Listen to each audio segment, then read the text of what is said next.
রাতের অন্ধকারে দুঃসাহসিক চুরি হাসনাবাদের রামেশ্বরপুর খোসলের মোড়ে।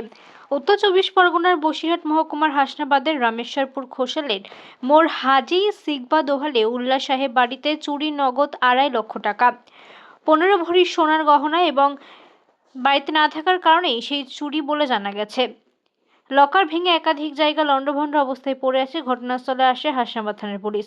কী কারণে এই দুঃসাহসিক চুরি, এলাকার মানুষ আতঙ্কিত রয়েছে। আজ ওনার বাড়িতে রয়েছে, বাড়ি হবে না, এটা কি গ্যারান্টি আছে?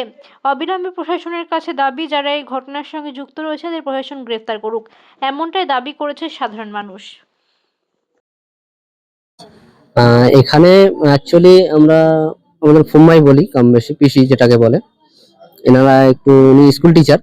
উনি ওনার আরেকটা বাড়ি আছে, দাদাদের বাড়ি, সেখানে গেছিলেন বেড়াতে। তারপরে ওনারা বাড়ি এসে আজকে দেখে বাড়িতে চুরি হয়েছে। যেটা হচ্ছে ক্ষতি বলতে আপনার সোনা 15 ভরি মতো সোনা গেছে, আর ক্যাশে 2.5 লাখ টাকা গেছে, যেটা উনি হজ করতে যাওয়ার জন্য জমিয়েছিলেন। সেই টাকাটা কম বেশি নিয়ে গেছে এবং 15 ভরি সোনা নিয়ে গেছে। এটা রামেশ্বরপুর খোসাল মোড়। এটা হচ্ছে হাজী সাহেব দাদা, আমরা বলে হাজী সাহেব বলে চিনি। হ্যাঁ, সেবগাতুল্লাহ হাজী সাহেব বাড়ি এটা। থানায় কি অভিযোগ করেছেন? হ্যাঁ, থানায় অভিযোগ করা হয়েছে। প্রশাসন এসছেন, ওনারা দেখছেন খতিয়ে। ওনারা আশ্বাস দিয়েছেন যে চোরটা ধরার জন্য, গ্যাংটাকে, যে র্যাকেটটা যেটা আছে, ধরার চেষ্টা করছেন ওনারা। এখন কতদূর কি করা যায় দেখা যাক। কি চাইছেন আপনারা? আমরা চাইছি যে এই চোরটা উৎপাত খুব হয়েছে আমাদের এলাকায়, এই চুরিটা খুব বেড়ে গেছে দিন দিন। প্রশাসন কি নজর নেই এখানে?